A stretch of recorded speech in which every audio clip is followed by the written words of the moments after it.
I know that people are frustrated by the state of Britain, frustrated by politics, and some people frustrated with me. I know I have my doubters, and I know I need to prove them wrong, and I will. I think the results last Thursday were awful for the Labour Party. Excellent councillors lost their seats through no fault of their own, or indeed City Hall, but actually because of the performance of the Labour government. I think the people in London and across the country voted in July 24 for change, and we've not seen the change in sufficient scale that people voted for. So I think what the government's got to do is accelerate delivery, accelerate the pace of change, so people can start seeing the benefits of a Labour government.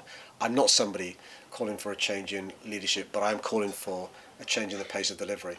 I think the government's made some good progress in terms of legislation that will improve the quality of life of Londoners and those across the country, whether it's the Renters' Rights Act, whether it's the Workers' Rights changes, whether it's changes around childcare or lifting the cap on two-child benefit. But there have been mistakes and mishaps, basic mistakes and mishaps, that have overshadowed some of these achievements. At the same time, I believe the job of a government is to be a change maker, not to be administrators, not to be bureaucrats, important though that is, but to bring about the change that people voted for. We've shown in London we can bring about change to make our city greener, fairer, safer, more affordable.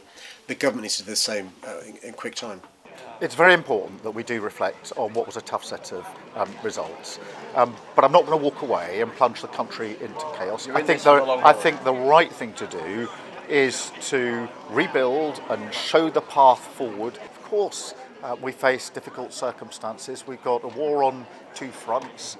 We've had a series of economic crises, but my job is to combine rising to those challenges with the hope and opportunity that gives people that real sense that things can get better.